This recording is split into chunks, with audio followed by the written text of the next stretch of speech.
what brings these things together? You go ahead, make these mistakes, but learn from the mistakes. They're probably thinking of someone in their head. They don't know if they can make a mistake anymore.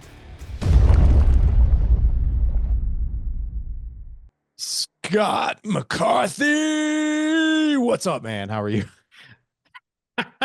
You know, I used to do martial arts back in the day, and I think that's like the first time I ever got like the Bruce Buffer intro. Oh my God. Like I cannot like that guy's got a crazy voice. The funny thing this was our last year for the summit because we're going to be doing a lot of really cool events next year. So we're doing like a rite of passage for fathers and sons on April 12th. We're doing me, Ryan Mickler, Matt Bordeaux, and Connor Beaton are doing a combined community event. It's called the Forge, the Men's Forge. That's going to be in May, and then I'm doing a daddy-daughter retreat in June. So we decided we're going to push aside the summit for a year and do those instead for 2025. But every single year when we kick off the summit, like I'll get on that mic and at the top of my lungs, man, I'll be like, hey, it's time. Like, and I'll yell it, like scream it. And I'll even hold that note of like, as long as I can, Love it. So yeah, I try to harness Bruce Buffer, but that guy's got a gift like no He's got other a when it comes gift. to that voice, man. That's So, awesome. well, dude, welcome back to the podcast. Like, it's so good to see you back here, man. And I'm so excited about what we're talking about today. Bro, it's been just over 3 years. So I went and hunted my first appearance on the show, and it was what was it, 21 October, I think, or 18 October? Some no, today is 18 that we're recording. I got it up here somewhere.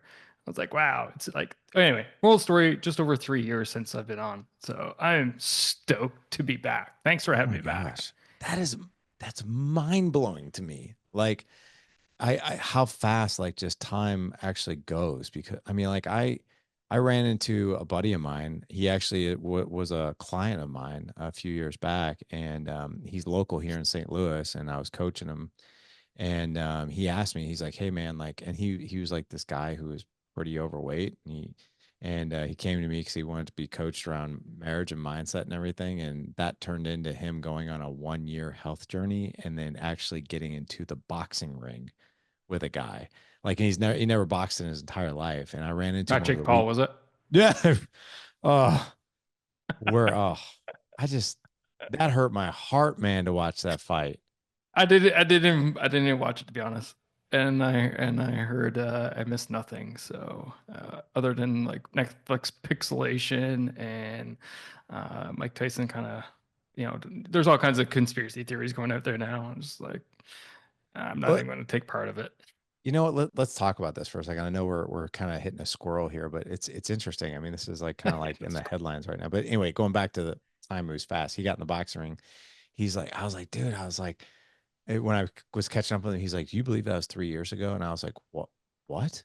Because I sponsored the event for him, and I Hmm. was actually in the ring doing stuff like speaking to the crowd and stuff like that. So it was like Hmm. super cool. Like I've never spoken a boxing ring, and I was like, "That was 3 years ago." He's like, "Yeah." I was like, "Oh my God, that literally feels like last year." He's like, "I know, I can't believe it." But yeah, time moves fast. But back to this fight, like I don't know whether to be pissed about it, whether to be like show maybe even a bit of respect around it, because like there's all kinds of things that I've heard, and you and I are recording this like literally after the weekend it went out, and Right after, so yeah.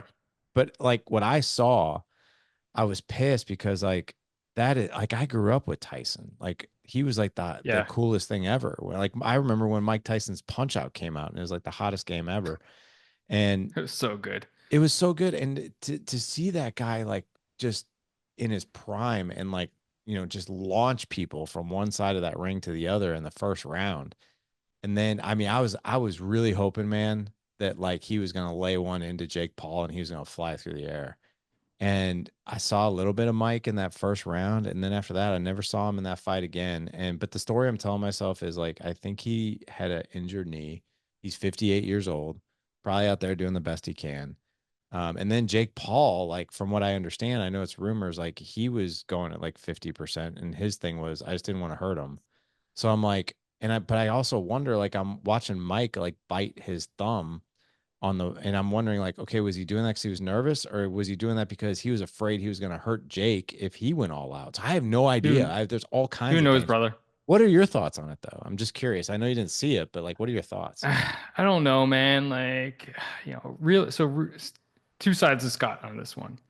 Uh, realist side, as in the money real world Yeah. realist, says, you know what? The way the contract was structured, I can see why Mike held back. Because apparently, the way the contracts are structured, the longer the fight went, the more money Mike got. And I'm just like, yeah, What? I did not know that. yeah, See, that's what I'm talking yeah. about. I I had read no that. idea. Now I can't confirm that's true or not, so take that with a grain of salt. Yeah. If that's true, I can understand.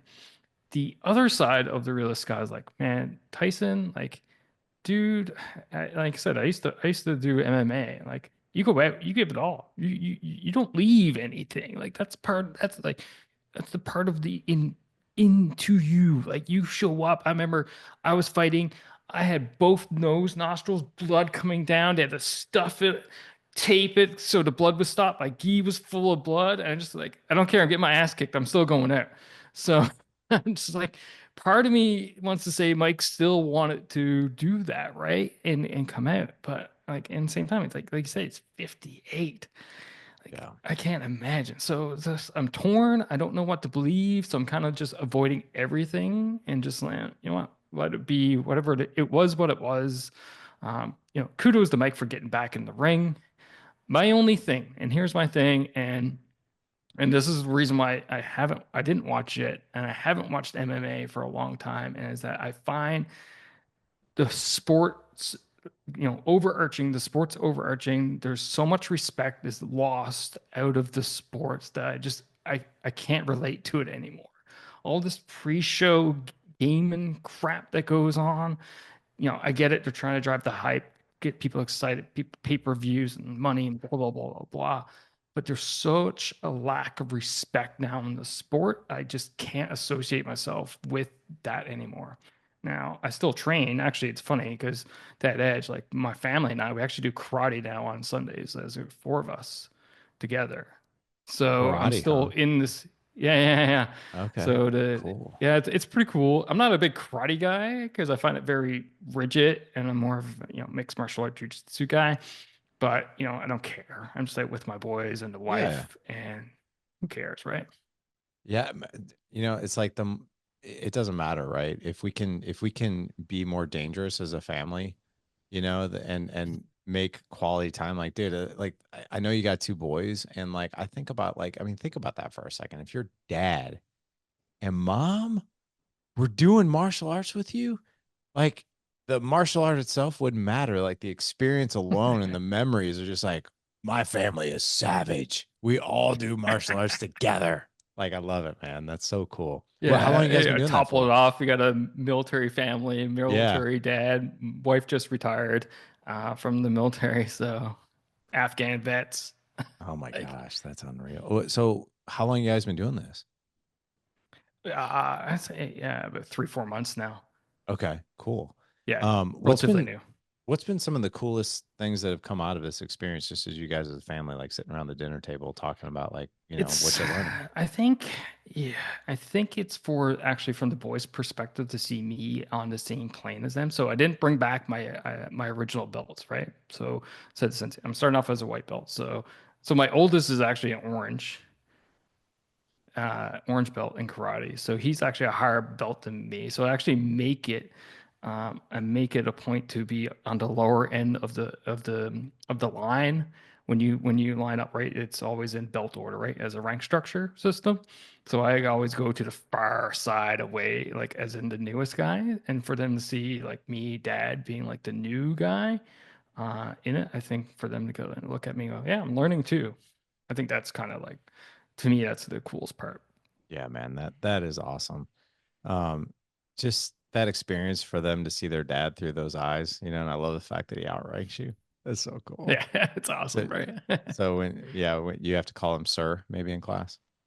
No, Not I yet. don't know. Not yet. That's cool. Um, Yeah. so I know one of the topics we're going to talk about today.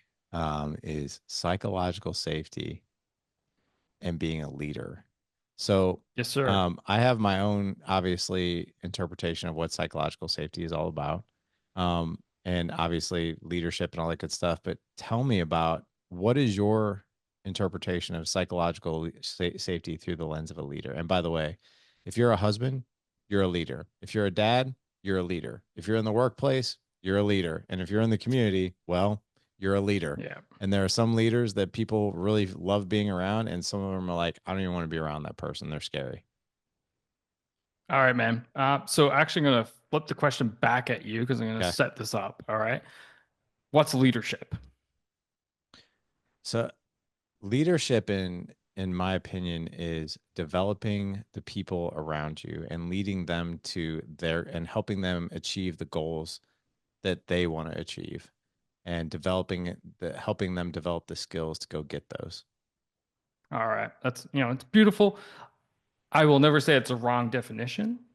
So again, everything's from my perspective, where I stand and all this, right? So I've been doing the leadership game now. I got 23 years and counting in the Canadian Army, which is, obviously a big leadership as a senior officer in the Canadian Army now. Lead, as I told you before we record, our country's largest supply depot now. So a lot of responsibility there, but I've been doing my own podcast, my own research and all this stuff. And what I've come up to realize, I don't define leadership as much as like a definition per se, but I'm like, okay, what makes up leadership? And you hit where 99.9% of people hit when I ask that question, which is on one part of it, and that is what I refer to as the human interaction part, right? Which is super crucial. That is, how we interact with people, how we motivate them, inspire them, help them to achieve goals, whether they be ours or theirs. Okay. But there's other components as well. Okay. So there's another component actually is resource management, which is super strange. So many people are like, "Wow, that's management. That's not leadership." I'm like, well, actually, it is because if we think about it, in order to achieve what you just set out that you said is leadership, you need to have some kind of resources.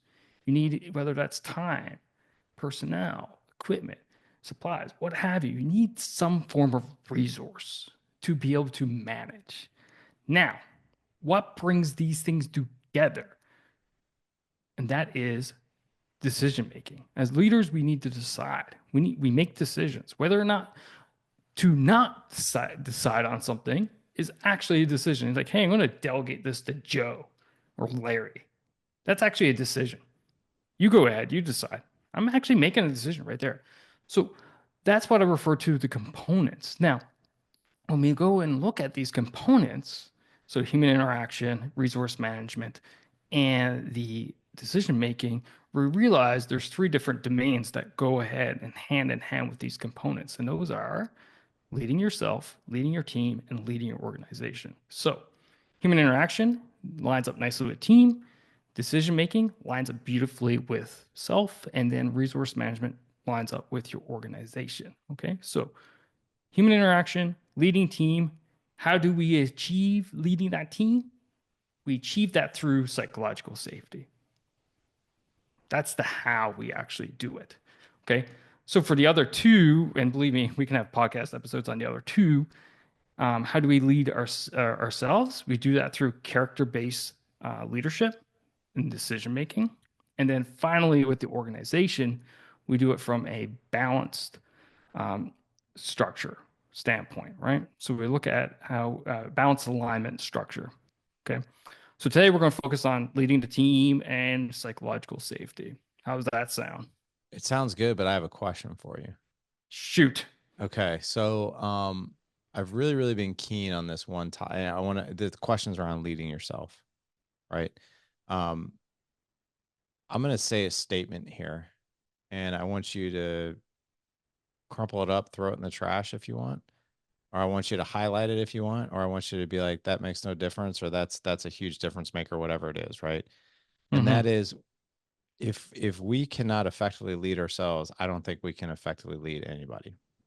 And what I mean by that is I go back to like Ed Milet's book, right? Which is something I've been experiencing now for the past, um, I guess 140 days, which is I've been doing 75 hard for 140 days, right? Do you even stop doing 75 hard? I Like don't every think time I like, I don't really think so. I think I'm always doing an element of it. It just depends on how strict I am with it. I mean, yeah, but anyway, like, um, Ed Milet states in his book, the way to build confidence is to fulfill the promises that you make to yourself and keep your own word, period. Right. yeah, So like leading yourself is like, if I have down, if it's in my schedule, and by the way, I sit in my office for about 30 minutes every Sunday, and I literally plan 3 missions that I'm going to accomplish in 5 areas of my life. So in my business, my marriage, my parenting, who I am as a person, and who I am as a person and my physical body. And it's all about identifying not only what am I going to do, but when am I going to do it? And then it's building that confidence and that character around leading myself to accomplish those missions. Because if I don't keep my own word to myself, how in God's name am I going to lead somebody else to do it? So I just want to share that with you. If we can't lead ourselves, like how do we lead others? Is that even effective? no. So if with my framework, leading yourself is actually in the middle. Why? Because it brings the other two together, the leading your teams and leading your organization. You have to be able to lead yourself. So in leading yourself, so what we refer to that as the character leadership model, right? Character-based leadership model, where there's a number of character traits which allows for great leadership. So for you, you hit on a couple of them: accountability, drive, courage, integrity, all right? And knowing you, because we've been connected for quite some time now. Humility is probably a big on your list. Humanity is also big on your list, and collaboration, right? And these are all different types of character traits which you want in order to make those correct decisions, right? And it's all coupled with one thing, and that is judgment, aka decision making. So as you lead yourself, you're constantly making decisions like, am I going to go to the gym or am I going to sit at the couch and do nothing? Am I going to pick up this book or am I going to pick up the Facebook Reels?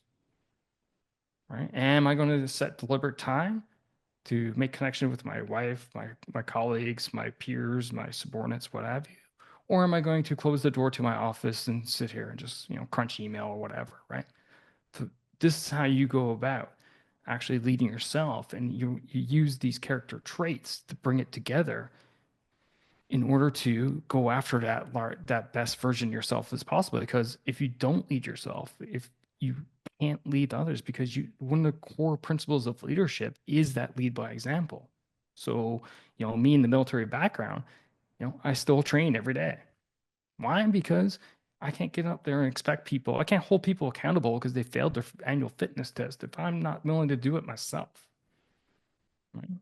It's just one of those things. It's that drive, right? So that is that aspect of how do we go about leading ourselves, and it's through the character-based model by looking at these different characteristics and actually going, all right, having hard conversations with ourselves, like, am I too driven sometimes? Because that can have that, as much as that is positive, it can actually have a negative aspect to it because you can actually be running your people down to the ground.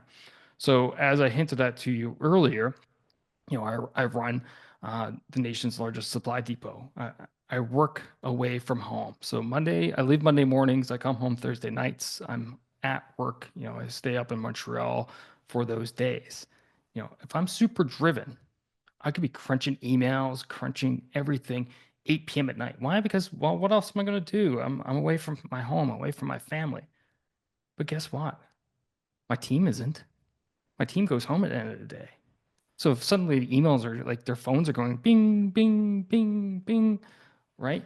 Going and hitting off of why? Because my email is constantly going out and I'm pushing deadlines on them. Why? Because I have the ability to work, but guess what? They don't. So now I have to rein my drive in and go, right now.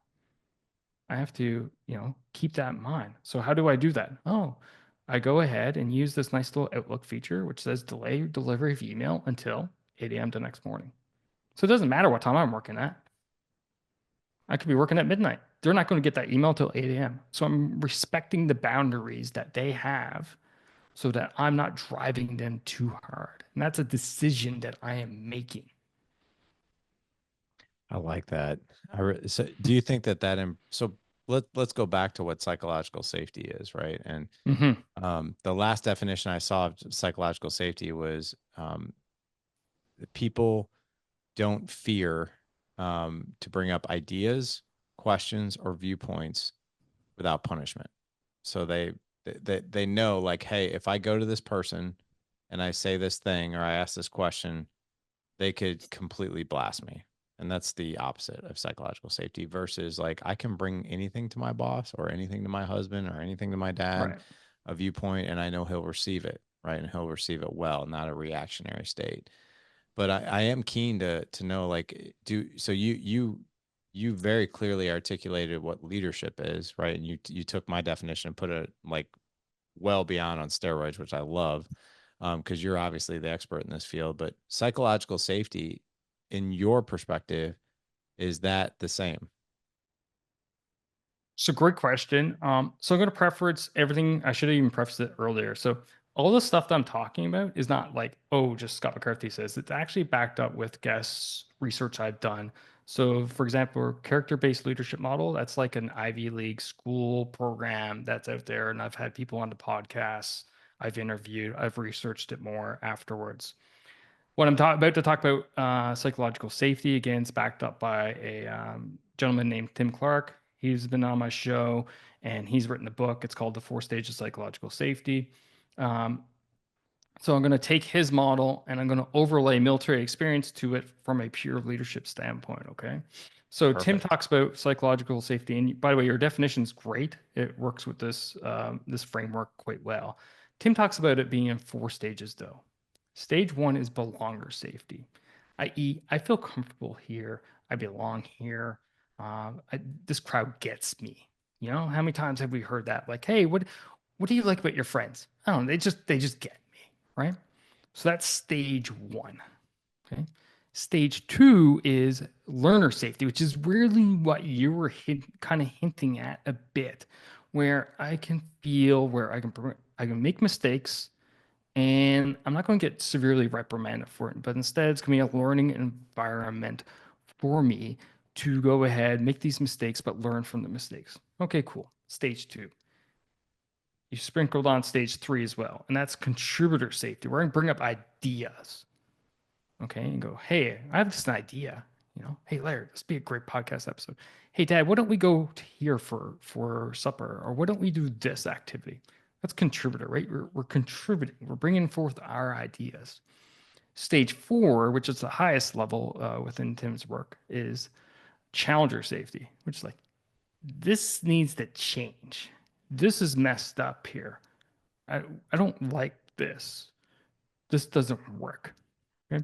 And that's the highest stage where you get your team to the point where they're actually challenging you as a leader, challenging your ideas.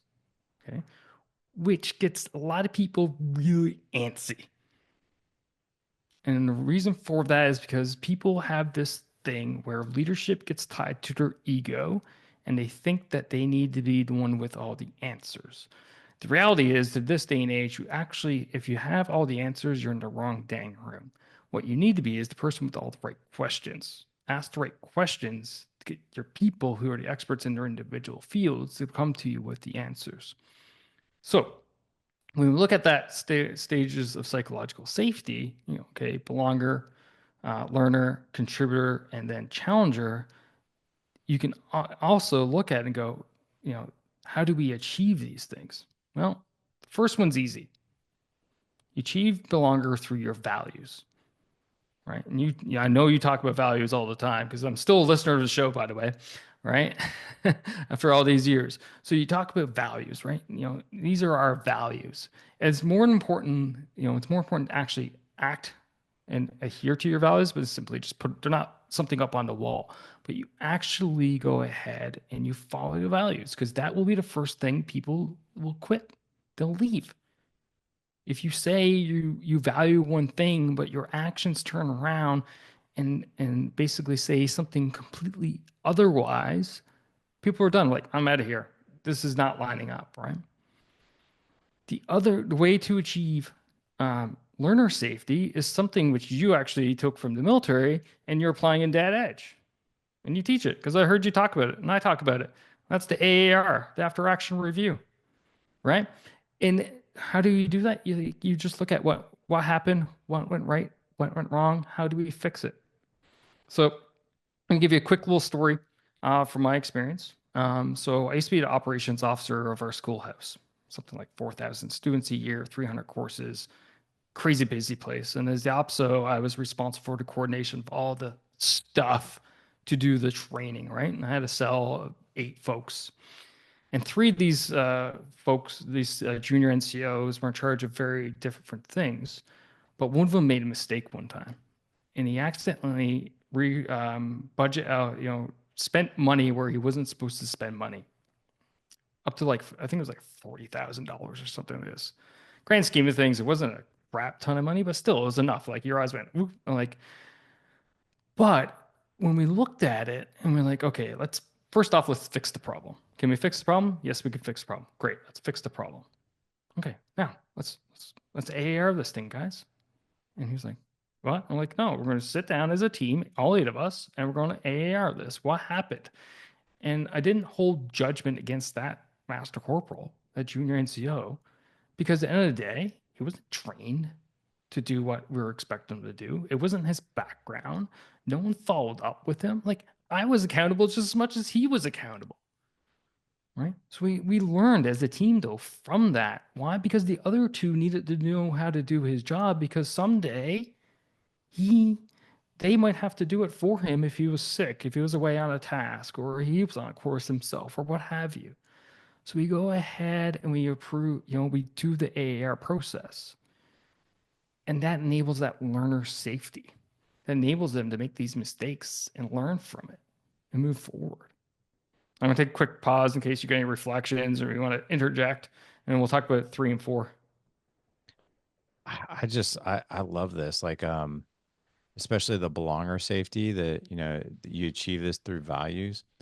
Um, I've seen this happen like with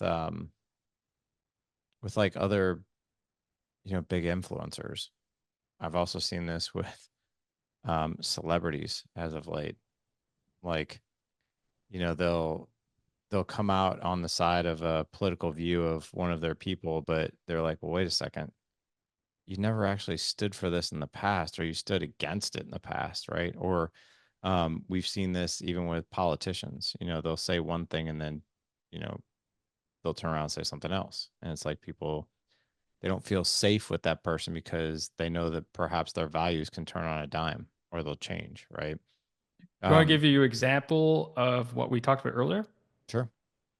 Me not watching MMA anymore.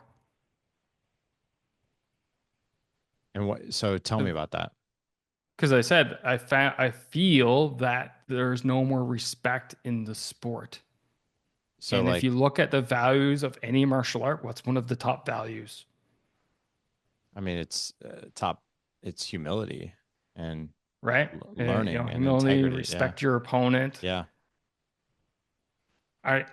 It's not that I feel unsafe there. It's just that the values to me don't align anymore. So I'm like, I'm done. I'm out. I agree. Yeah. I think, Right?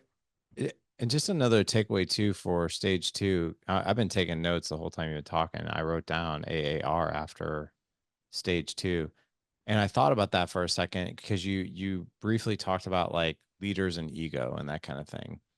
And I Yeah. think one thing I've noticed being a leader myself is that no one you don't like anyone to call your kid ugly, right? But if the data is pointing to like, hey, this didn't work out so well, right? Or it didn't work out in Yeah. your favor, right? The thing that I think helps leaders, or at least it's helped me sidestep ego. I've even done this with like getting on the scale. It's like after you eat bad or after you've been doing something for on trying to improve your health or whatever, but it's like getting on a scale, because that scale is kind of an after action review of like, is this working? And if it is, great, and if it's not, let's figure that out. But I Yeah. think you have to be willing as a leader to be like, I'm going to look at this as data. I'm going to take my ego out of it and just look at the data and just look at what happened and review it versus like this data means automatically this. Like I think of even the scale. If I'm 180 pounds versus 175, well, I suck. I'm gaining weight. I'm fat. I'm this, I'm that, which is absolute BS. But I can look at the scale and be like, 5 pounds heavier. What am I eating? What am I doing? Like, what's the activity look like? How is my Right. body responding? Like all those different things. Just take the ego out of it. Am I on the right track there? 100%. So I often refer to this as the ostrich syndrome, where you like the ostrich with the head in the sand.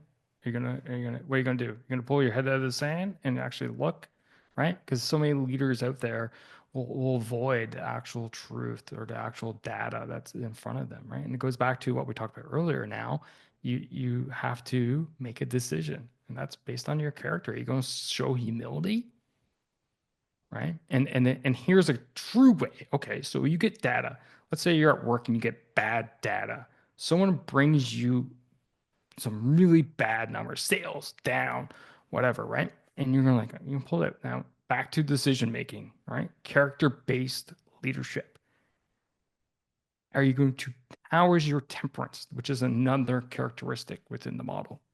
Are you poised? Are you calm? Are you going to lose your crap? Because let me tell you, back to my earlier example, where was that OPSO?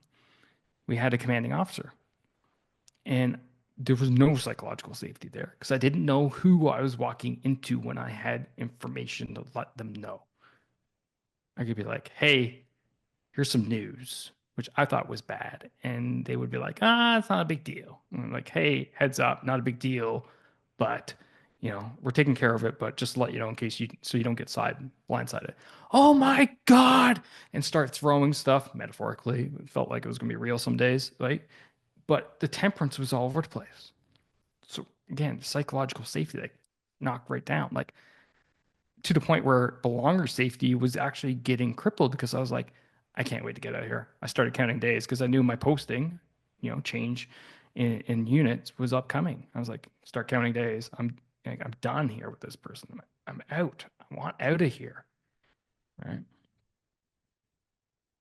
Can you tell me about some of the traits of a leader that does not display psychological safety? I know we have the 4 stages, but talk to me Yeah. about some of the breadcrumbs of just personality dynamics, words people use, tonality, body language, like anything like that that basically displays this leader probably isn't the safest.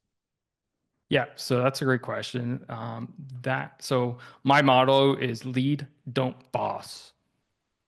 That boss, right? So you can immediately like don't get me wrong, there's always like, oh, be the boss and all the, these sayings out there, which is cool. Oh, you're such a boss, like, you're trying to pump people up. But when you put that saying together, you immediately get the understanding of what we're talking about. And that's someone who doesn't show humility. All right. Someone who thinks they're always right. Their ego is always through the roof. I'm the best. I'm here. I make all decisions. You don't do it. I do it. It's for me. Someone who says, we win because of me, because of my direction, right? These are all types of little characteristics what you're going to hear from someone. So someone who takes everything and owns it for themselves, all the good stuff. But then when there's things that fail, you screwed up.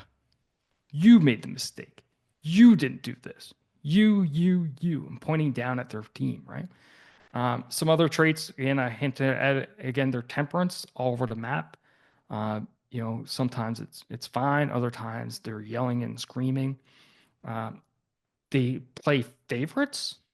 We've seen this. I know lots of people have seen this, but favoritism will kill psychological safety within an organization very quickly because it's no longer based on merit, right? But rather, oh, who do you know? Who's close? Who's going out and drinking with the boss at nighttime, what have you, right?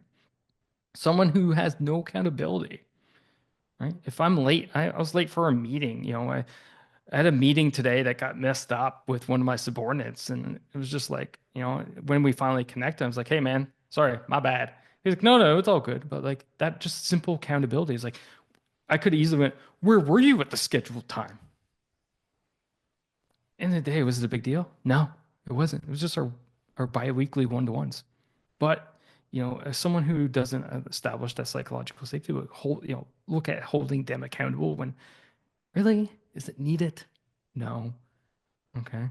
So these are just some of the things which no doubt people are like, yeah, yeah, I know exactly. They're probably thinking of someone in their head as we say that, and you're kind of laughing there. So I think you got someone in your mind too, right?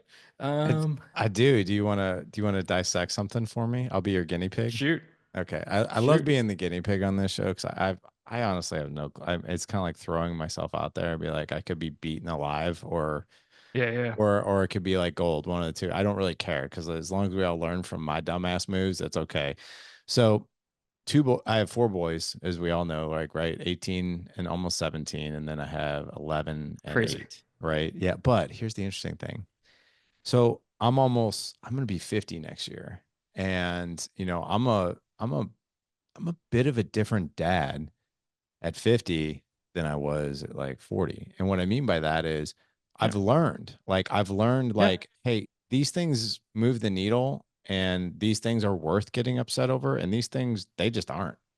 yeah, Like and I've had to learn that through. So here's the feedback I get and everything you're talking about, man. I'm running this through the lens of like my kids and as my team, right? Or as a team, right?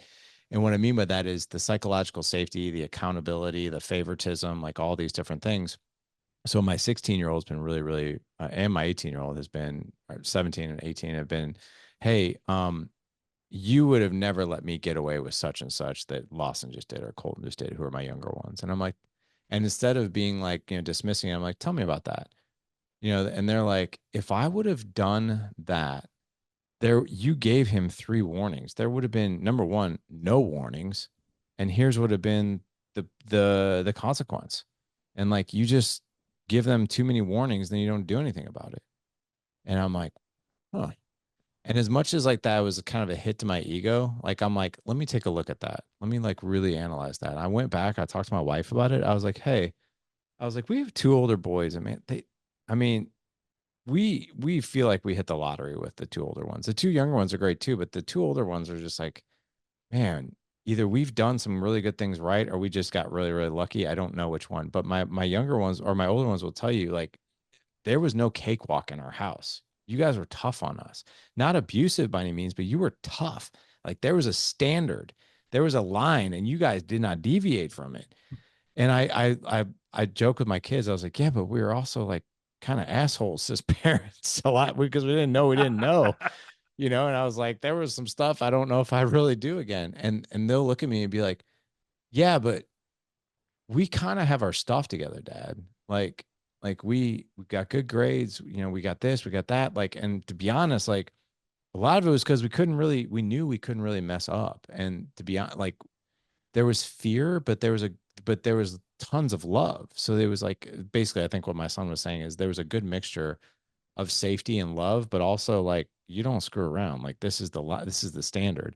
So like my wife and I went away and we talked about this, and I was like, "What do you think of this?" Because I'm starting to like really, I'm looking at how I'm operating as a dad. And I'm running things through a filter of like, it's not that big of a deal. And I was like, you know what? It might be a big deal. I was like, so we kind of did like this after action review, and I was like, let's look at some yeah, situations and how we used to handle it, how we handle it now. And basically, what emerged to the surface is like, wow, we've gotten a lot more lenient than we probably should. And we probably need to ratchet down some of the standards again, like, and hold that to a higher level. Because here's the interesting thing. My older kids are looking at me like, dude, like hold them to the same standard you held me. Right. And I think that's a kid thing, but I think it's also absolutely imperative to team camaraderie, accountability, leadership, and be like, yeah, the standard doesn't change, period. Right. And it's made my wife and I really buckle down and kind of like dial in the intensity just a little bit. We don't, so we've implemented those standards again of like, yeah, we're gonna ask you once, and then after that, there's a consequence. Period. We're not asking you three times to do anything anymore. So yeah, what are your thoughts on that? so um, congratulations. Oh, thanks. So with I don't know what I um, did. so you said it was the oldest. So was it Yeah, Ethan or Mason? it was both. They both sat us Okay, so down. both with Yeah. both Ethan and Mason, you got stage 4 going. They Okay. challenged you Yeah. in a respectful manner. Not walking in and going, "This is BS. I haven't done." Yeah. No, Yeah. like, Yeah. like, hey, back in our day, that wouldn't fly. Why are you letting them fly with them? Right? They're actually challenging you as a parent right now. Because if they didn't feel that psychological safety, they wouldn't have brought it forward to you. And we didn't really hit, deeper into 3 and 4. So I'm going to link this all together and you're going to have an aha moment, right? So with 3, you enable contribution by saying, and you say it all the time, I'm here for you. Whether that's at home or at work, like, hey, I'm here for you. Door's always open. Feel free to come in. Uh, if you need, book a slot in my calendar anytime. It's wide open. I say these things to my team all the time. My boys, it's like, hey, you ever need to talk? Don't worry. You're the most important thing. They walk over to talk to me. If I got my phone in hand, boom, down. Right? It's saying, hey, I'm here for you. Stage 4, as we said, is enabling that respectful dialogue, like what you think, right? And then they came to you with their thoughts, and they came without even prompting. That is actually like what you're looking for. So in the military world, when we look at stage 4, this is how special forces operate. So I spent 5 years at high readiness. So I'm not soft, never was soft, won't ever complain to be soft, as in SOF, soft. Um, but high readiness, i.e., ready to roll, 48 hours notice, often got less notice than that, and worked with the special forces guys quite regularly. And then talking with them and interviewing, former soft guys on my podcast, this is how they operate, is that they'll look at a mission, they'll look at a plan, and they'll go through the plan. Everybody on the team will go through the plan and challenge the plan. Why? Because they're looking for the best plan possible. But it's always in that respectful manner. Like, I don't like the extraction plan here. Like our med plan is a little bit messed up, right? So when I spent um, 3 years at 48 hours at one point in one particular job, it had a large team of 38 total. And like, all right, guys, we're planning this operation. And we're like planning, and I had one of my guys is like kind of like my lead. And he walked in one day and goes, "Hey, boss, like, can I run something by you?" I'm like, "Absolutely." Walk in, shut the door. We whiteboard the whole thing out. And he's like, "All right, yeah, we're good." I'm like, "Got it?" He's like, "Yeah, I got it." And we do that without judgment. So that enables that contributor safety, right? So that enables the contributor safety. Another time I walked in with my plan, I dropped it on the desk in front of my team. I said, "I'm walking away for 45 minutes. You guys destroy it." What Right? happened? And the I'm reason dying. for it, Can you I tell me what happened wanted though? the best Yeah. outcome, Yeah. right? We're looking for the best outcome. Again, it's checking the ego at the door, Right. What happened? right? Destroy it. Well, yeah. Right? So what happened? What did they do to it? They pointed out some flaws. Okay. They didn't like decimate 100%. it. They didn't hit the nuclear bomb button. But they did. No, They no, did no. tear it apart But a little bit. but again, that was enabling that challenger safety. Like, because if I walked in and they go, "It was perfect, boss," who's actually winning here? My God, I It love ain't this, dude. me, right? Like, no one's winning in that scenario. So in your case, now let's tie it all back to your case, is Mason Ethan came to you and said, "Hey, this ain't working." And this ain't working. Like, you didn't do this to us. You held us to a higher standard. Look how we are. Like, are you going to get the same out of them? Like, but again, everyone's different, of course, but still, it's like laying that sense of psychological safety. So if you turn around and you said to them, "You know what, boys, thanks, but times are different. Shut up, move on." Guess what would happen? You think they're going to come to you next time when they got an idea? If I poo poo on it, Yeah. yeah, no, it would not be like. I think No. that it's yeah. That's which, by the way, the story I'm telling myself, Scott, when you put that plan in front of your team and said destroy this, perhaps the story I'm telling myself is maybe yes, you absolutely wanted feedback and you wanted your team to contribute and all that other stuff. But the amount of credibility that I think you probably earned of psychological safety in that moment where your team was like, wow, this is the kind of guy we answer to. This is pretty awesome. And what it probably did was is propelled you to a whole new level of credibility the next time you're in front of those people. Quite possibly. I can't answer on their behalf, but I'm telling you, like, I don't have it here. I kind of wish we have it. I have a painting. So when I left that job, I had a buddy, I commissioned a friend of mine who was in the forces. He got out, and it's a drawing. I'll send you a copy later because I got it digitally, and you'll love it. It's a drawing. It has a C-17 in the background. It's getting loaded with a forklift, and there's like a bunch of boxes on the ground and one's on the forklift being loaded. Each one of those boxes represented a mission that we undertook during our 2 years together, 2 to 3 years together. And each one had the label of the different missions and all this stuff. One of which was the extraction out of Kabul, the fall of Kabul, and when the Taliban um, came back. We were in on that.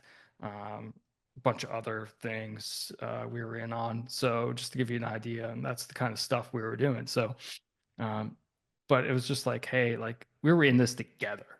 And in the end, it was like, it's not about me, it's not about you, it's about the troops on the ground, the people on the ground that we're supporting, right? So back to that whole thing, like, challenge it because at the end of the day, it's about the people on the ground, whether that is, your kids, whether that's your employees that are working the phones, working the doors, shareholders, what have you. It's about the people on the ground because without them, you're nothing, I right? agree with that, man. You're This has been, nothing. So, yeah. sorry, just to so when we look at it from that standpoint, we shut people down, then you start getting knocked down. They're going to come to you less, Oh, yeah. and then they're suddenly going to stop being scared to take chances because they don't know if they can make a mistake anymore. And if you stop taking chances in this day and age and stop trying new things, you become irrelevant. And guess what? People are going to walk the door. I agree. I'm This out of is here. this is really good because I think here's the question that I pose to the audience. You've you've been led by two two of these. You've been led by each one of these people, meaning like the leader they're safe, that the environment that you're talking about, everything we've been talking about for the past 47 minutes, like it's that environment versus the opposite, which is the negative experience. And what I'll tell you is, I mean, I don't have to tell you this, but you get way more out of people when you're leading them properly, like through those four stages. Because I've worked, like, I remember back in 2007, I was hired by this boss, and this guy, Scott, was the best. Like, still to this day, I can point to Jeff Southard when I worked for him at Care Fusion as the best boss I ever had. And it was because of all those things were there. I was the belonger, right? I was the contributor, I was the challenger. But the cool thing is he like would lay out the welcome mat for those things. And he would All right. do it with like, he'd be like, yeah, man, like no filter. Like, let's go. What do you got? Tell me. Right. And it was welcomed. Like some of the stuff I'd be like, Jeff, I don't want to say this. He'd be like, man, say it. Let's hear it, man. Let's hear it. And I just say it. He's like, all right, good. We got it out. Right.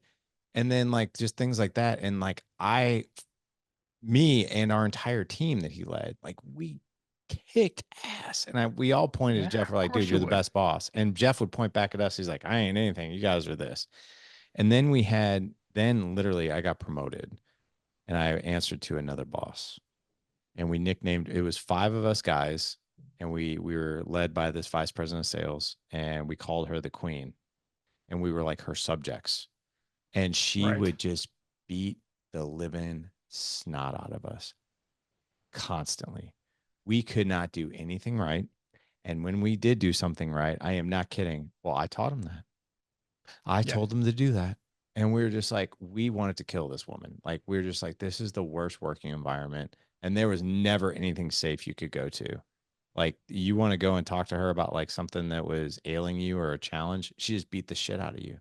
Like it was almost like is having the parent of like, I'm not going to tell my dad anything because all I'm going to do is get lectured, even if it's good. Right. So, Yeah. yeah, it really hits home, man. Well, just to double down what you said, think about it.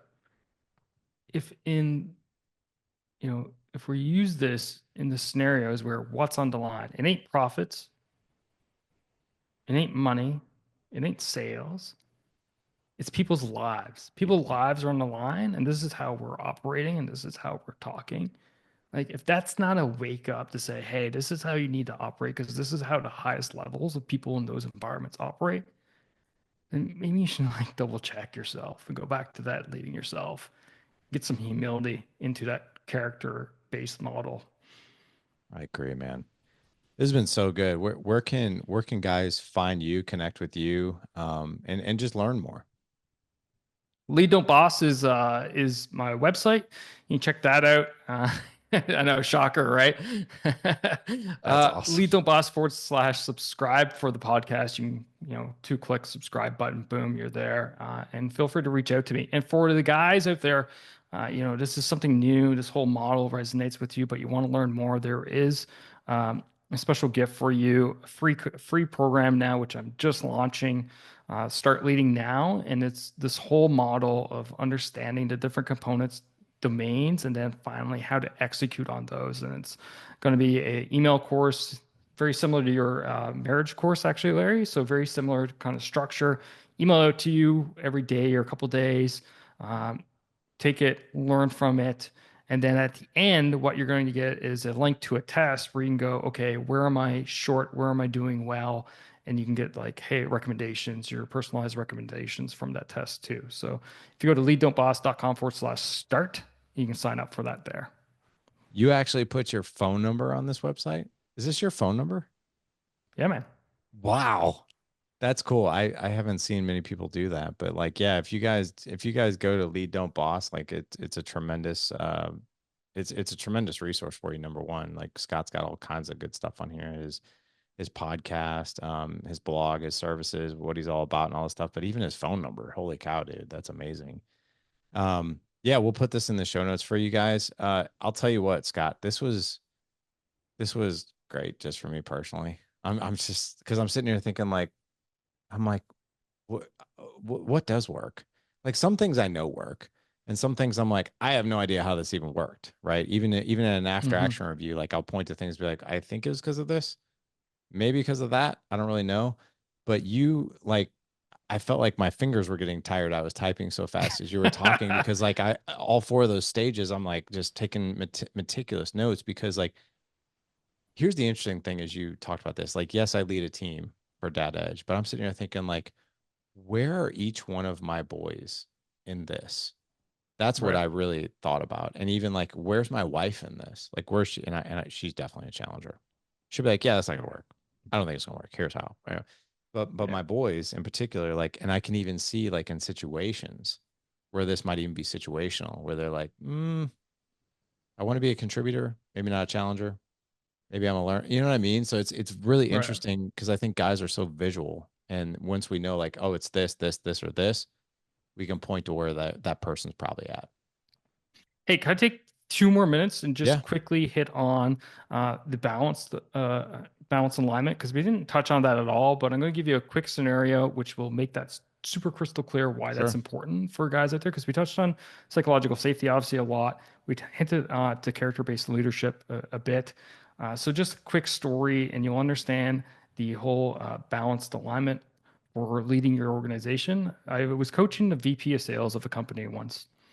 And when we talked about it, he was super stressed about his numbers. No surprise, right? And I said, okay, so what happens when you get your numbers? Let's say you hit the number. What happens when we convert that to action for your company? He's like, well, the operations guys crash. I'm like, excuse me? He's like, they actually don't have enough staff to, we don't have enough staff to meet the demand of the sales. This is unbalanced. I'm like, so then I coached him going back to his CEO, revising his numbers, reallocating staff, reallocated, planning, phase planning for as they did meet their numbers and how to get more operations staff. But from the balanced alignment, the whole organization needs to be balanced across the board and you need to be in alignment so that one input of an organization doesn't crush another one. So that's super quick overview of that how you execute on that. Thanks for clearing that up. That's really valuable. I didn't even think about that, but like I just got so excited about the four stages, balancing Yeah, a life. yeah, yeah. And No, like well, that, like I but said, yeah, each one could be a podcast episode in its own, right? yeah, So it's very super high level. Here's a quick little story. Now you understand, you get the basis of it, right? that's cool, man. I appreciate that. Well, gents, you won't have to look far for Scott. Head on over to the dadedge.com/Friday 185 for this show. Again, the dadedge.com/Friday 185 for this show. Scott, you want to, I'm going to announce something. You want to hear it? Be the first one. Shoot. Okay. So, um, I want to give everybody a heads up that the show is going to be changing just a little bit. So, Ooh, yeah, yeah. But I think in a good way. I like to test things out, every now and again, and then as we do do. an after action review, right, and see how people like it. So an adjustment for our Wednesday show, which is we do a member spotlight now. I used to do a Q&A, and the Q&As are valuable. People liked them, but I think a lot of people. I was like, I'm going to try doing the member spotlight, and guys really love hearing other guys' stories, so we're going to keep that. But what I'm going to do is I'm going to do an interview like we just did on Mondays, do a member spotlight on Wednesdays, and then Fridays, as of 2025, Fridays are going to be different. So Fridays are going to be called Friday Fatherly Fumbles, Field Goals, and First Downs. So I know that that's like a football thing, but it's just me going to be on a solo show for about maybe anywhere from 10 to 30 minutes. And I'm going to start that at the beginning of the year of January 2025. And basically, what I'm going to be doing is I'm going to be sharing with you guys like how I'm face planning and fumbling and what I'm doing to correct it.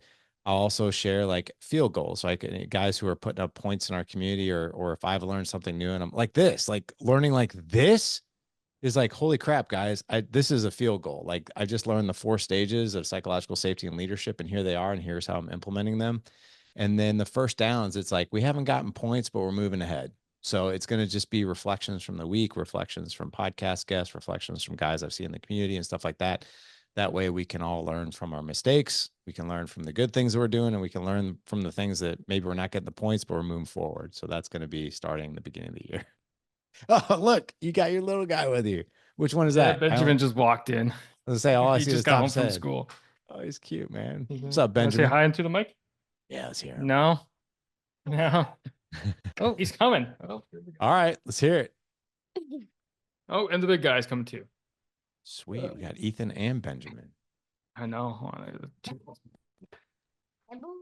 Oh yeah, it's The big. chaos here. Okay. Candy. I did not steal candy. That's mine. Oh, you stole candy. Hey, all right. All right. I'll be with you guys in 2 minutes. Sweet. Well, I'm gonna let you get Leave to my your pack boys. alone. I'm gonna let you get to your boys, and guess what? I'm actually, as soon as I hit the stop button, me and my 16-year-old, or well, I say 17 because he's gonna be 17 like a month, but we're jumping in the car and we're gonna go drive an hour and a half and spend the next 2 days in a deer stand. So that's what we're doing. Yeah, that's awesome. Yeah. Hey, sorry, just a quick reflection on Yeah. your Friday there. That's awesome. Oh, thanks, man. I think I started doing something similar. So Mondays for me is military leadership insights, where I talk about my personal military experiences, and I try to relate them to real world stuff. So like literally, I took like the 16 steps that we go through when we're going on operations, and said, hey, this is how you apply this to real life. That's awesome, man. I think that's so and super like just digestible stuff like that. I think is so great for people. Just quick to the point, things like that. You go grab the tip of the week and move forward. So I love that. Move forward. Yeah, Yeah. 100%, brother. Well, dude, best of luck to you. Like I said, guys, head on over to the dadedge.com/Friday 185 for the show. We'll have all Scott McCarthy's links, his website in there for you. Go follow him, go check him out, go see what he's doing. Obviously, amazing stuff as it relates to leadership. And Scott, I just thank you for sharing what you did today. Is gold, man. Hey, thanks to you and everything you do, because you helped me be a better dad, like as you just saw. So Thanks, keep it up, brother. I brother. appreciate you.